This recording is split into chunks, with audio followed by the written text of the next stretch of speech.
anak Adam. Jangan ragu, klik subscribe, jadikan harimu lebih hidup.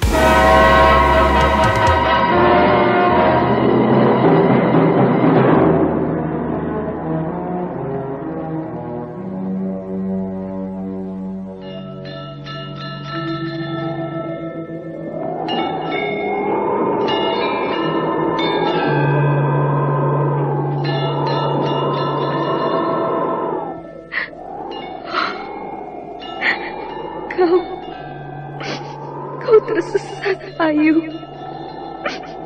Kau tidak mungkin meraih bintang. Kau tidak akan bisa memeluk bulan.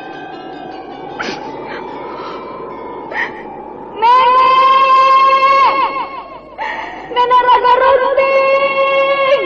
Ayu!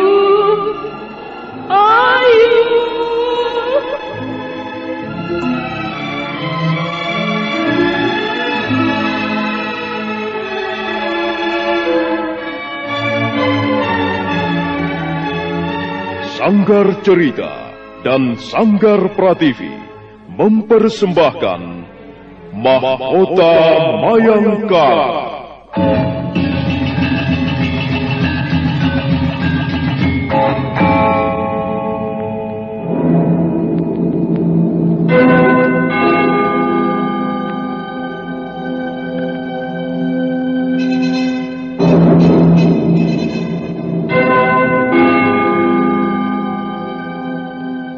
Cerita ini lanjutan dari Tutur Tinular. Kisah berlangsung pada zaman pemerintahan Prabu Jayanegara atau Kala Gemet, Raja Majapahit yang kedua.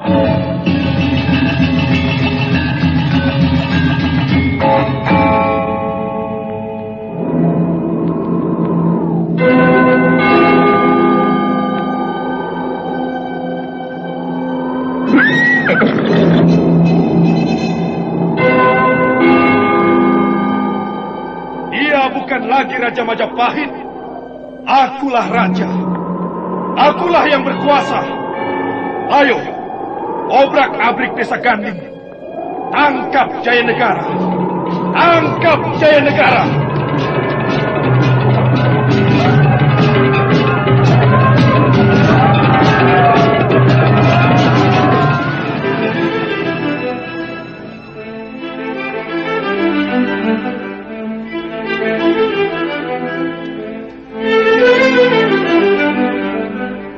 Naskah ditulis dan diolah oleh S. Tijab, hiasan musik dan sutradara C. Ispriyonoka.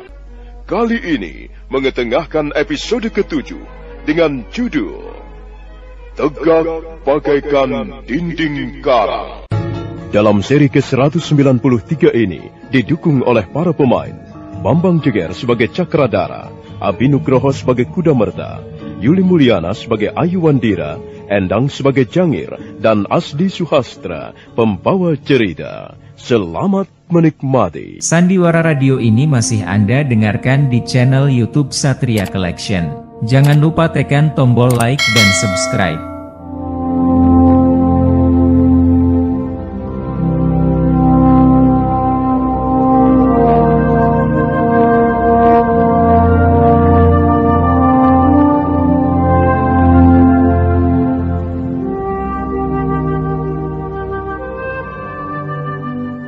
Kudamerta membawa Cakradara memasuki sebuah goa yang dalam. Goa itu menyerupai terowongan yang sangat gelap dan tidak dapat diraba ujungnya. Kudamerta menjadi lega dan gembira ketika melihat Cakradara mulai sadarkan diri. Tapi dia sendiri sebenarnya kebingungan. Apa yang bisa dilakukan? Bagaimana cara mereka dapat keluar dari tempat itu? Sementara dinding-dinding karang menjulang di sekelilingnya, seolah-olah ingin mengubur dua orang kesatria itu selama-lamanya. Apa yang bisa kita lakukan di tempat ini, Adik Kudamerta? Aku sendiri tidak tahu, Kakang. Dinding-dinding karang menjulang tinggi, mengelilingi tempat ini. Bagaimana kita bisa keluar? Mungkin kita bisa menyusuri lorong gua ini, Adik Kudamerta. Iya, mungkin. Tapi aku tidak tahu di mana ujung gua ini. Kalau kita menyusurinya, kita akan sampai kemana? Dan apakah lorong gua ini akan membawa kita keluar dari tempat kurungan ini? Apakah tidak buntu? Tapi kita harus mencobanya, Adik Kudamerta. Satu-satunya jalan ialah mencobanya. Kakang Cakradara, janganlah memaksakan dirimu. Sepertinya lukamu masih cukup parah, Kakang. Tunggulah sampai lukamu menjadi agak ringan. Aku sendiri tidak bisa membawamu dalam keadaan seperti ini. Aku juga terluka, Kakang. Salah seorang prajurit Majapahit sempat menyabet pahaku dengan pedangnya. Sabarlah, Kakang Cakradara. Kita tunggu saat yang baik untuk menjelajahi lorong gua ini.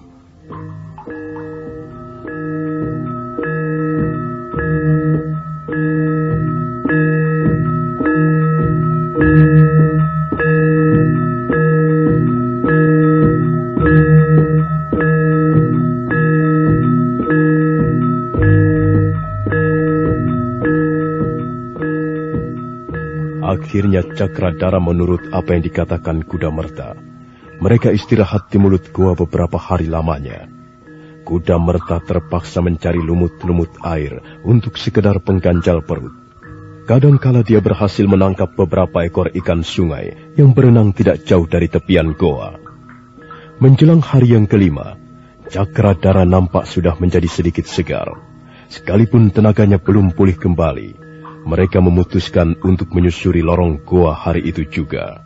Ingat, Kakang Cakradara, kau harus menjaga kesehatanmu. Jangan terlalu memaksakan diri. Aku tidak mau terkurung selama-lamanya di tempat ini, Adik Kudamerta. Kita harus segera menemukan jalan keluar. Ayolah. Kukira sekali waktu kita perlu sedikit memaksakan diri. Sebenarnya aku masih mengkhawatirkan keadaanmu, Kakang Cakradara. Mengapa kita tidak menunggu barang beberapa hari lagi? Kita bisa berjalan perlahan-lahan, Adik Kudamerta. Yang penting kita berusaha. Aku yakin lorong gua ini tidak buntu. Aku yakin kalau kita berjalan menyusuri lorong ini, kita akan tiba di suatu tempat. Entah tempat apa namanya. Yang penting kita jangan terkurung di sini. Kalau begitu baiklah. Biarlah aku yang berjalan di depan. Biarlah aku yang mencari jalan.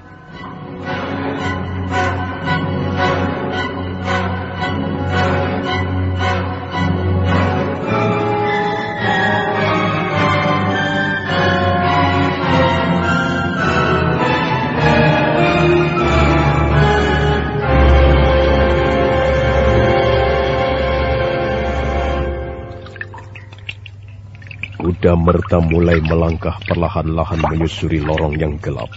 Sementara Cakradara berjalan terseok-seok di belakangnya. Mereka tidak mampu melihat apa-apa kecuali kegelapan lorong. Mereka terus merambat semakin lama semakin jauh, meninggalkan mulut lorong. Udara menjadi semakin dingin dan lembab. Kadangkala mereka terpaksa berjalan sambil membungkuk karena poncolan batu-batu padas di langit-langit lorong.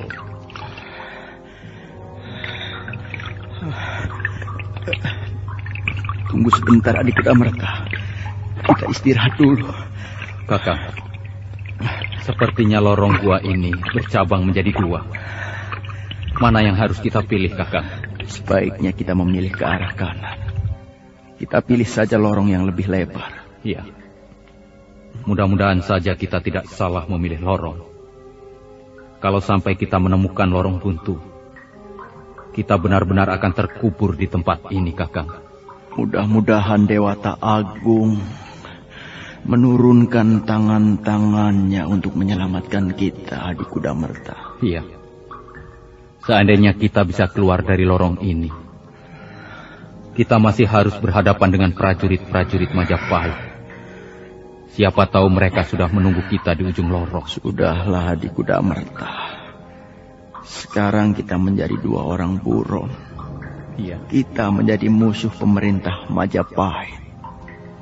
Jaya negara tidak akan membiarkan kita hidup. Kita pasti akan terus diburu. Diburu dan dibinasakan. Dan untuk itulah kita bertahan hidup.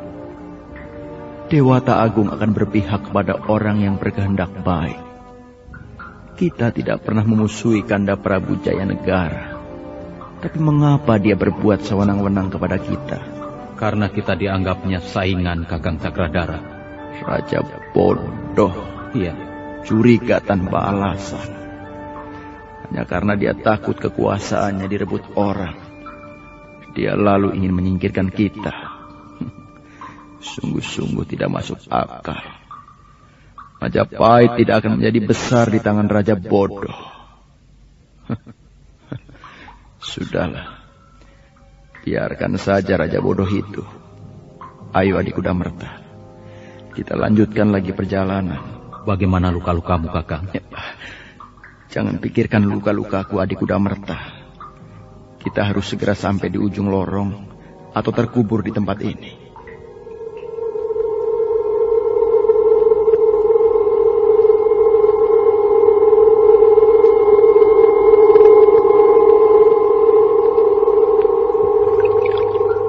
Dan mereka pun kembali meneruskan perjalanan menyusuri lorong goa. Mereka sudah tidak menghiraukan lagi rasa lapar dan lelah. Mereka tidak tahu lagi kiblat, arah utara selatan ataupun barat timur. Mereka hanya sekedar mengikuti panjangnya lorong sambil meraba-raba di dalam kegelapan. Sekali waktu Kudamerta dan Cakradara merasa lapar, dan mereka terus berjalan sambil menjamret lumut-lumut yang menempel dinding goa untuk dimakan. Tanpa mereka sadari, mereka sudah 2 hari 2 malam berjalan di dalam kegelapan. Pada hari yang ketiga, Cakradara melihat warna terang di kejauhan. Terang itu masih samar-samar, tapi Kudamerta dapat memastikan bahwa terang itu berasal dari ujung lorong. Oh, lihat Kakang Cakradara, lihat. Kita sudah hampir sampai di ujung lorong. Benarkah adik Kudamerta? Kita berhasil, Kakang Cakradara. Kita berhasil menembus lorong gua ini. Lihatlah, ada sedikit warna terang di depan sana. Ayo Kakang, ayo cepat. Aku sudah tidak sabar lagi. Kakang Cakradara. Kakang Cakradara. Sandiwara Radio ini masih Anda dengarkan di channel YouTube Satria Collection. Jangan lupa tekan tombol like dan subscribe.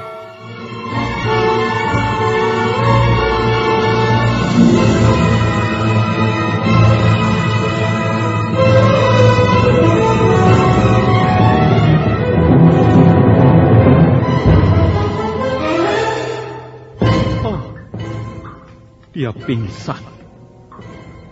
Dia pingsan lagi. Kasihan Kakang Cakradara. Nampaknya luka-lukanya semakin parah. Bagaimana sekarang? Tidak ada jalan lain lagi. Aku harus menggendongnya. Iya. Barangkali banyak yang bisa kulakukan setelah sampai di ujung lorong ini. Aku harus menggendong Kakang Cakradara.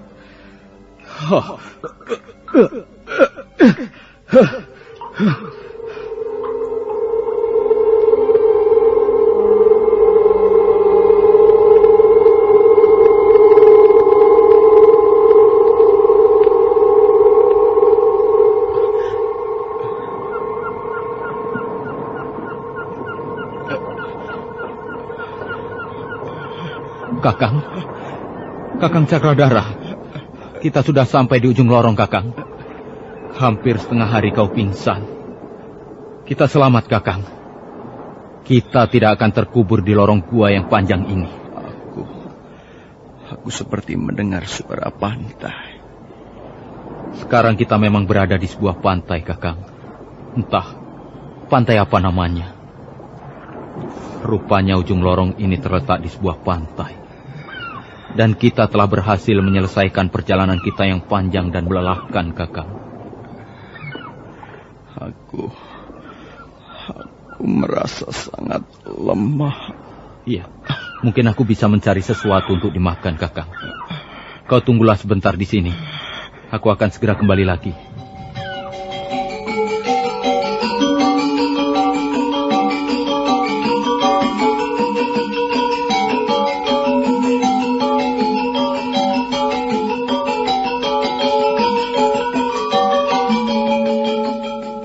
Kuda Merta bergegas meninggalkan mulut goa.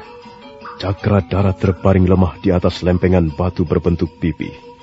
Matanya terasa silau melihat cahaya terang di langit. Sementara itu, Kuda Merta berjalan menyusuri dinding-dinding tebing yang terdapat di sekitar mulut goa. Semakin lama, dia semakin jauh meninggalkan mulut goa. Akhirnya dia tiba di tepi hutan pantai yang banyak ditumbuhi pohon-pohon liar. Kuda Merta berusaha mencari pohon buah yang sekiranya dapat dimakan.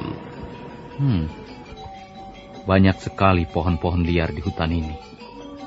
Aku tidak tahu jenis mana yang dapat dimakan buahnya. Mungkin pohon itu bisa dimakan buahnya. Kalau tidak salah, pohon itu termasuk jenis jambu-jambuan. Tapi aku harus mencicipinya lebih dulu. Baru saja Kuda Merta memungut segumpal batu untuk melempar buah-buahan di atas pohon. Pada saat itulah, sebuah bayangan berkelebat menyerang dari samping kirinya.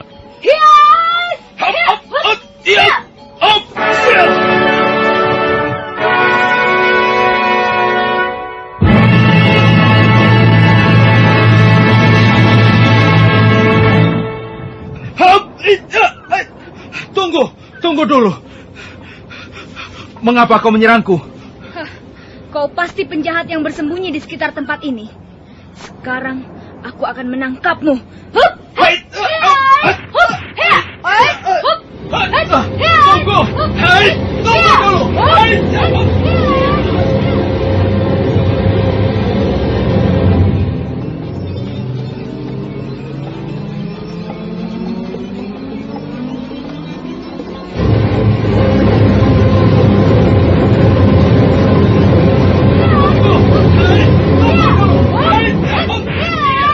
Bayangan itu ternyata bayangan seorang gadis remaja yang cantik jelita. Kuda Merta terkejut. Dia geragapan sesaat lamanya karena gadis remaja itu menyerang dengan tiba-tiba. Dan serangan itu datang beruntun silih berganti. Kuda Merta terpaksa melayaninya sekalipun luka di pahanya masih belum sembuh benar. Dia heran, gadis itu mempunyai kemampuan ilmu kanuragan yang cukup tinggi.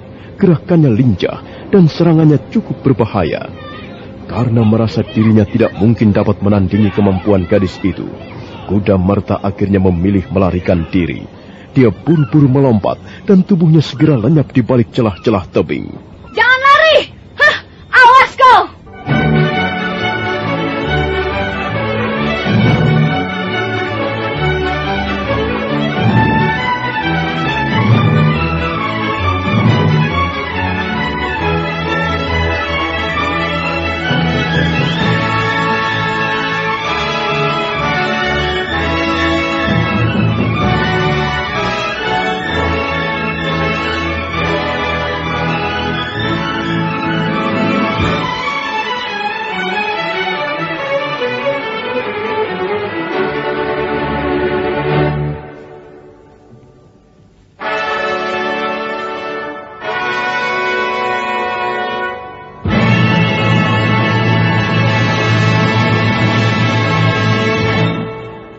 Gadis itu berusaha mengejar ke celah-celah tebing, tapi dia tidak melihat seorang pun di sana.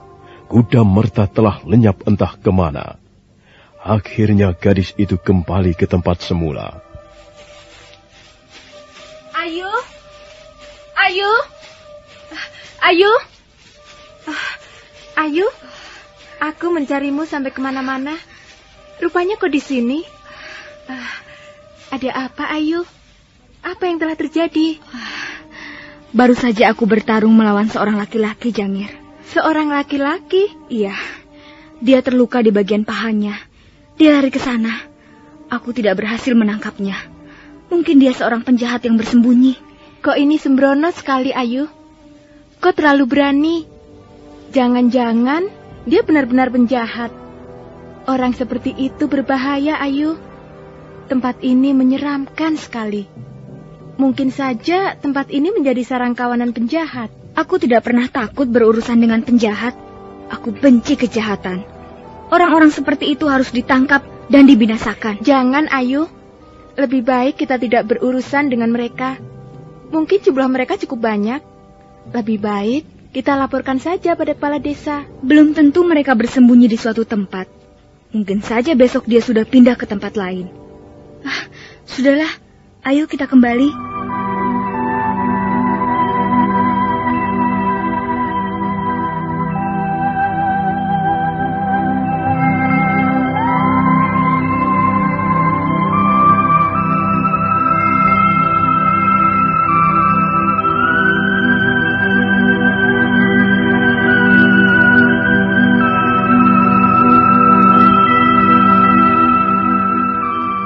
Gadis remaja itu, yang ternyata adalah Ayuwandira dan sahabatnya Jangir, segera melangkah pergi. Mereka berjalan menyusuri pantai Pasuruhan 1. Sekali waktu mereka bermain-main dengan ombak yang datang menggebu menyapu pasir laut. Pada saat lain, mereka berlari-lari kecil menuruni gunungan-gunungan pasir. Dua orang gadis remaja itu nampak sangat gembira. Mereka gembira bagaikan burung-burung camar. Kau pasti merasa bahagia sekali, Jangir. Sebentar lagi, kau mempunyai seorang suami. Bagaimana perasaanmu? Entahlah, Ayu. Aku tidak tahu. Aku tidak dapat mengatakannya. Kau merasa senang atau kau merasa khawatir? Dua-duanya. Aku senang dan sekaligus merasa khawatir. Mengapa kau khawatir? Mengapa ya? Barangkali aku khawatir jangan-jangan perkawinanku nanti gagal.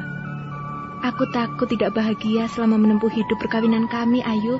Bukankah kau mencintai calon suamimu? Aku baru beberapa kali bertemu dengannya. Perkawinan kami lebih banyak ditentukan oleh orang tua kami. Aku dan calon suamiku masih ada hubungan famili, walaupun agak jauh. Suamiku adalah seorang pemuda desa Binor. Mudah-mudahan hidupmu nanti bahagia, Jangir. Kalau kau sudah mempunyai suami, kita tidak bisa bermain-main seperti ini lagi. Kau harus bekerja mendampingi suamimu, mengurus rumah tangga. Ya, begitulah, Ayu. Aku sendiri sebenarnya tidak ingin cepat-cepat mempunyai suami. Aku masih ingin bebas. Tapi aku kasihan pada orang tuaku. Nampaknya mereka sudah siap mempunyai calon menantu. Kau sendiri bagaimana, Ayu? Apakah pemuda desa Pasuruhan 1 tidak ada yang menarik hatimu? Kau Jangir, aku masih terlalu muda untuk mempunyai suami. Aku masih senang berkumpul dengan ibuku. Nyai Paricara orang yang baik, Ayu. Kau pasti bahagia mempunyai ibu seperti beliau. Ibu memang orang yang baik, tapi dia juga keras kepala. Kadangkala dia mengambil sikap seperti bukan seorang ibu. Tapi kadangkala dia berhati lembut dan sayang sekali padaku. Ibumu seorang tabib yang sangat dihormati, bukan saja di desa Pasuruhan 1, tapi juga di tempat-tempat lain yang jauh, Ayu. Iya, ibuku memang seorang tabib yang ternama dan disegani. Tapi untuk apa semua itu? Apa artinya bagiku? Ibuku memang seorang tabib yang ternama. Dia sebuah pribadi yang disegani banyak orang. Tapi entahlah, kadangkala dia bertingkah laku aneh. Kadangkala dia bersikap seolah-olah bukan seperti seorang ibu kepadaku. Percayalah, Ayu, dia sangat menyayangimu. Aku masih belum yakin apakah dia benar-benar sayang padaku, Jangir. Dia sayang padaku atau dia sayang pada dirinya sendiri? Ayu, ibumu adalah seorang tabib. Dia tentu banyak sekali mempunyai urusan. Waktunya habis disita untuk melayani orang-orang. Kau harus maklum. Ayu, tentu saja dia tidak bisa terus-menerus membelaimu, menemanimu. Kau sendiri bagaimana, Jangir? Kalau kau sudah mempunyai suami nanti, kau harus berpisah dengan keluargamu, dengan orang tuamu, dengan adik-adikmu. Ya, begitulah, Ayu. Begitulah yang biasanya terjadi. Seorang gadis, jika sudah mempunyai suami, harus ikut kemana suami pergi. Dia harus berbakti pada suami, melayani suami dengan sebaik-baiknya. Memang sedih berpisah dengan orang tua dan saudara-saudara, tapi memang begitulah yang biasanya terjadi, Ayu. Suatu saat nanti, Kau pasti akan punya anak, Jangir. Rasanya lucu sekali. Sekarang aku masih bermain-main pasir bersama Ayu Wandira. Dan tiba-tiba, suatu saat nanti aku punya anak. Punya anak. Benarkah aku akan punya anak nanti? Aku sendiri tidak percaya. Aku merasa belum puas hidup bebas sebagai seorang gadis remaja. Rasanya aku baru menjadi remaja kemarin sore. Tapi, sudahlah Ayu. Ini memang nasib gadis desa. Kau benar, Ayu. Suatu saat nanti aku akan punya anak. Kami akan punya anak-anak. Dan anak itu akan menjadi buah cinta kasih sayang kami. Antara aku dan suamiku. Kau nanti juga akan begitu. Kau akan bertemu dengan seorang laki-laki, yang kemudian laki-laki itu akan menjadi suamimu. Kalian akan hidup berumah tangga, di bawah naungan satu atap. Mungkin setelah setahun, atau barangkali 2 tahun, kau akan melahirkan anakmu. Dan anak itu merupakan buah kasih sayang antara Ayu Wandira dan suaminya. Kapan, Ayu? Kapan kau akan mempunyai suami? Ayu? Ayu? Ada apa, Ayu? Mengapa kau tiba-tiba menangis?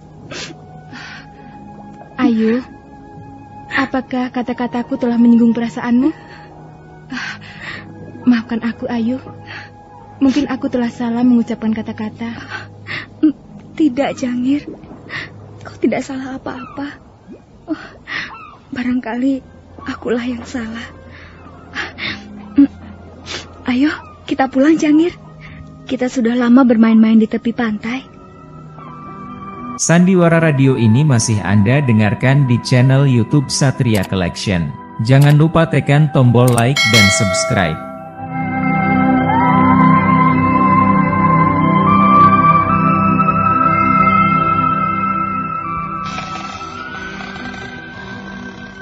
Ayu, ada apa, Nak?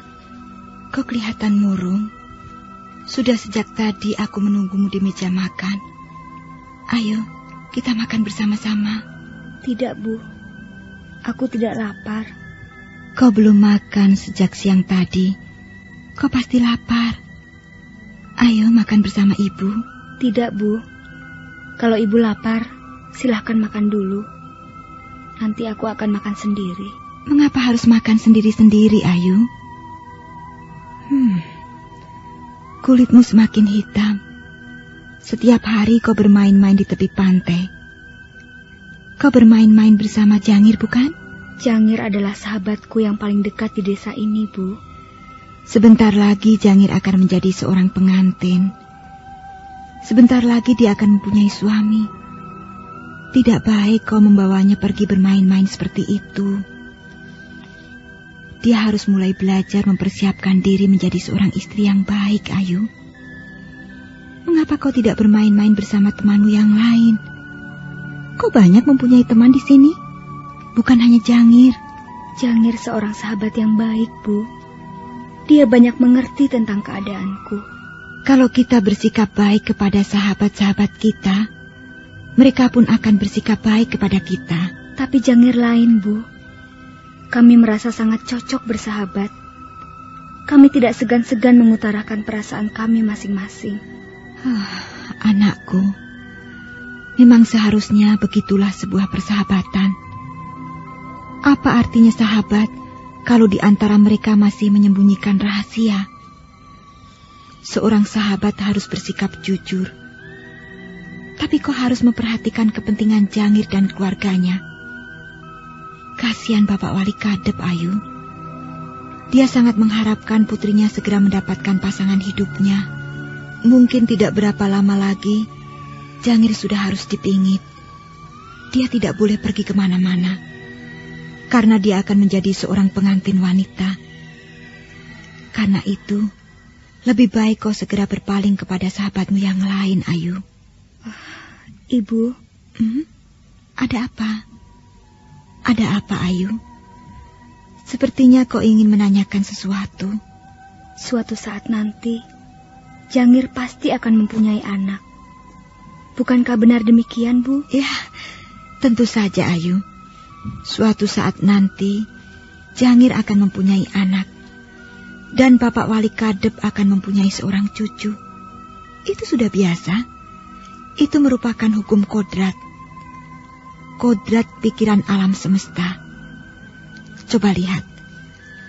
Aku akan menuliskan sebuah kalimat di atas rontal ini.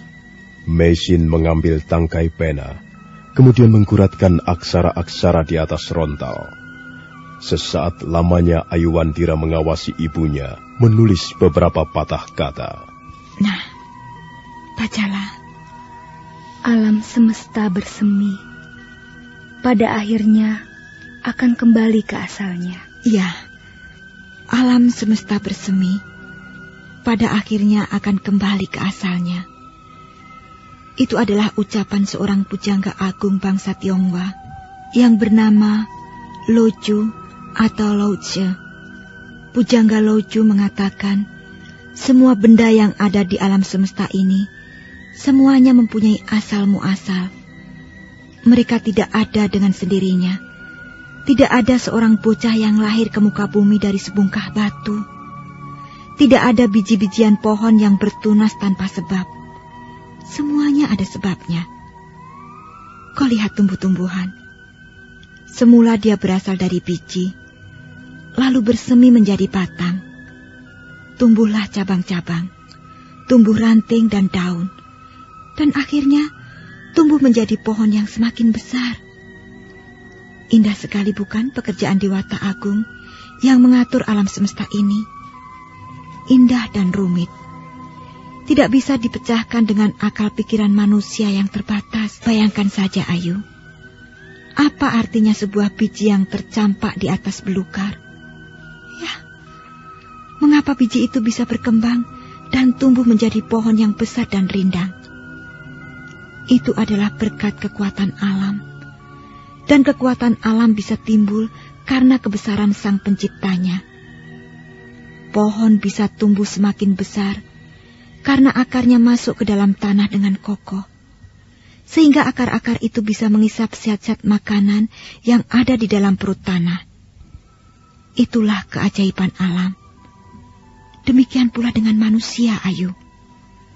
Ada kehidupan manusia, tentu ada asal mula manusia. Seorang pria dan seorang wanita menjadi sepasang suami istri, dan mereka menjalani kehidupan bersama-sama dengan penuh rasa cinta dan kasih sayang. Akhirnya benih-benih cinta semakin berkembang dengan subur dan bersemi di rahim sang istri. Dan setelah beberapa bulan kemudian, muncullah manusia baru, muncullah kehidupan baru. Begitu seterusnya. Begitulah sejarah asal-usul manusia di sepanjang segala zaman. Sebenarnya, tidak ada yang aneh, Ayu. Semua ini sudah berjalan sejak dulu. Sejak kita belum ada. Bahkan, sejak leluhur kita belum dilahirkan. Masih ada yang terasa mengganjal di hati saya, Bu. Bolehkah saya meneruskan pembicaraan ini? Mengapa tidak? Aku senang bersikap terbuka kepada siapa saja. Apalagi kepada anakku yang manis, Ayuwandira. Ayo, katakanlah, Ayu. Katakan saja kalau memang masih ada yang ingin kau katakan kepadaku. Kalau tumbuh-tumbuhan ataupun hewan berkembang biak secara alam di hutan-hutan ataupun di tempat-tempat lain, Bu, mereka tumbuh dan berkembang biak secara liar. Tapi bagaimana dengan manusia? Apa maksudmu, Ayu? Coba jelaskan. Tidak, Bu. Saya tidak sampai hati mengatakannya. Saya takut menyinggung perasaan Ibu. Ayu, jangan begitu. Aku tahu kau sedang mendapat kesulitan. Mungkin itulah sebabnya kau nekat membawa-bawa Jangir ke tepi pantai. Kau membutuhkan seseorang mendengarkan keluhan-keluhanmu, bukan? Sekarang kau boleh mengeluh di depanku, di depan ibumu sendiri. Katakan saja, Ayu. Saya takut menyinggung perasaan Ibu. Mungkin saja kata-katamu akan menyinggung perasaanku. Tapi aku akan cukup maklum. Masa kau tidak percaya pada ibumu? Baiklah, Ibu. Saya terpaksa mengatakannya. Maafkan kalau saya telah berbuat lancang karena telah berani mengutak-ngutik persoalan ini. Tapi saya memang harus mengatakannya kepada Ibu. Saya tidak mungkin menyimpan persoalan ini sendirian selama-lamanya di dalam hati saya.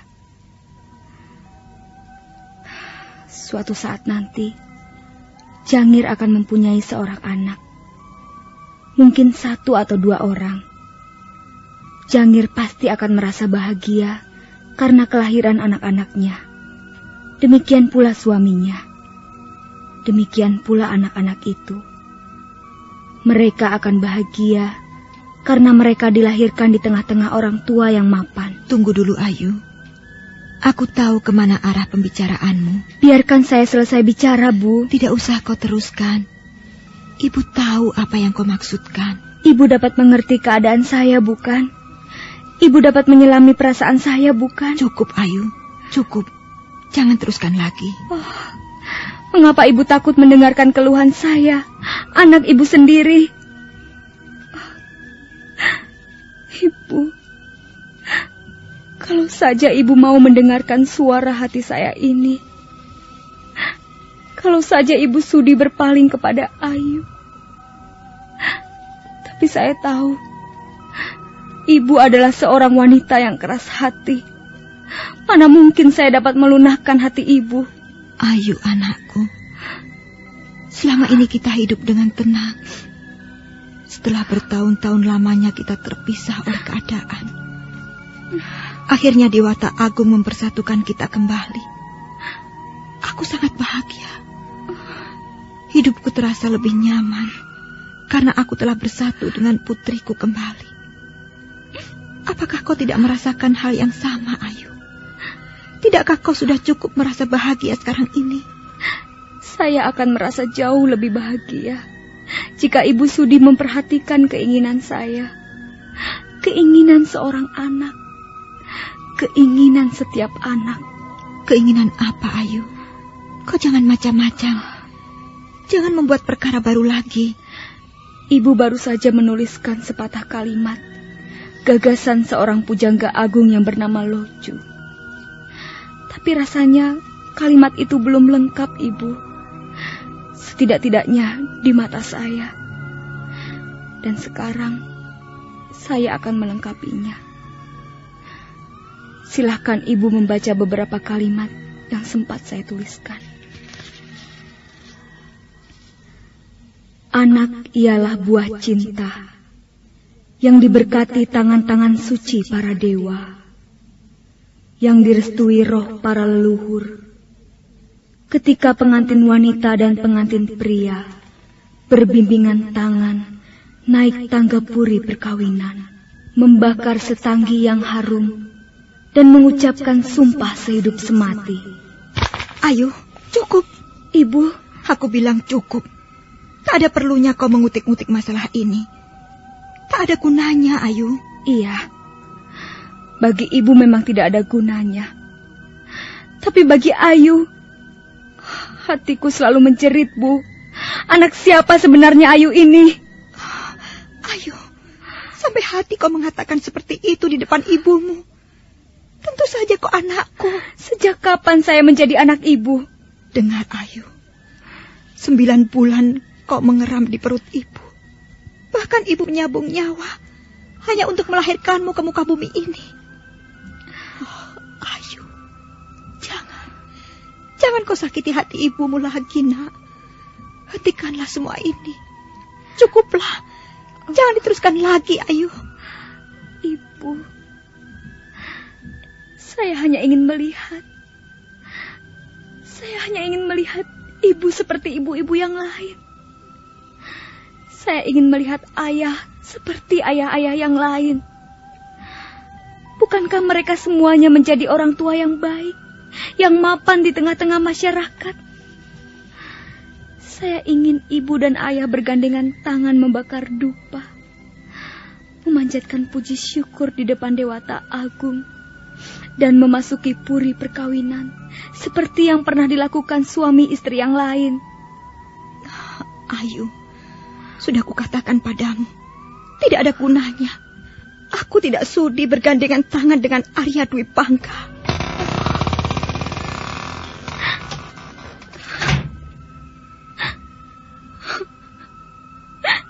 Ibu, dengarkanlah permohonanku, Bu. Sekali ini saja. Oh, Ibu, apakah permintaanku terlalu muluk-muluk? Tidak, bukan. Apakah Ayu mengada-ada? Tidak, bukan.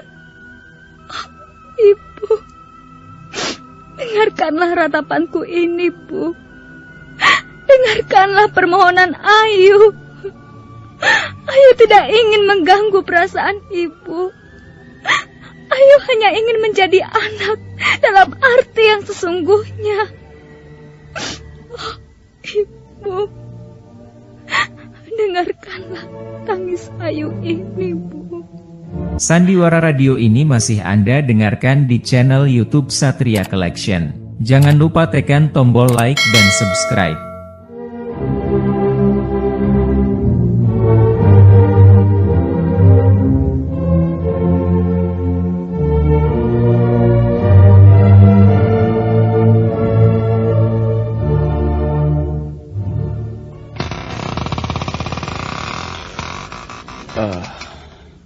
Duduklah, Ayu. Mengapa kau berdiri di situ? Duduklah. Oh, Ayah, mengapa nasibku seperti ini? Mengapa aku tidak seperti anak-anak yang lain?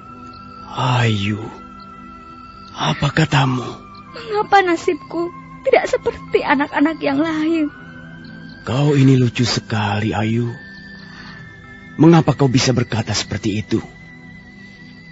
Tentu saja kau seperti anak-anak yang lain. Kau mempunyai seorang ibu.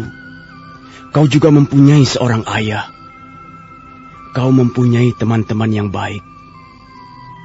Dan di sini ada Bapak Wali Kadep, Bapak Rakeh Pamintihan, dan mereka semuanya menyayangimu. Masih kurang apa lagi, Ayu? Apa yang kau peroleh di desa Pasuruan satu ini sepertinya sudah lebih dari cukup. Mestinya kau bisa hidup bahagia. Kau bisa hidup tenang dan bahagia. Oh, apakah Ayah masih juga belum mengerti apa yang Ayu maksudkan?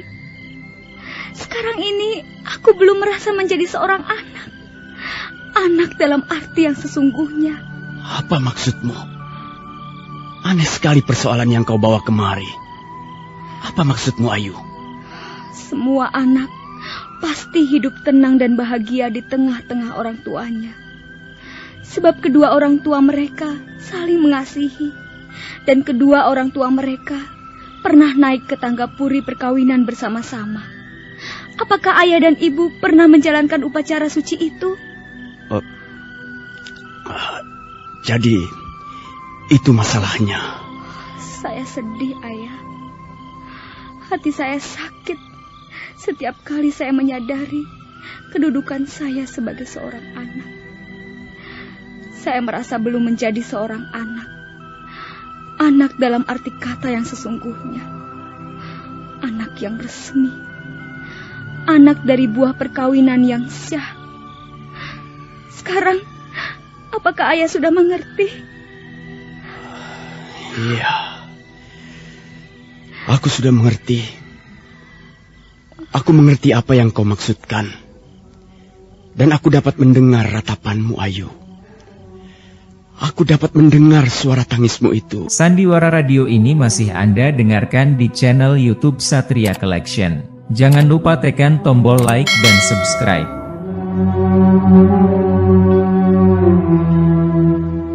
Karena kesal melihat sikap ibunya, Ayu Wandira segera menemui Arya Dwi Pangga di ruangan belakang.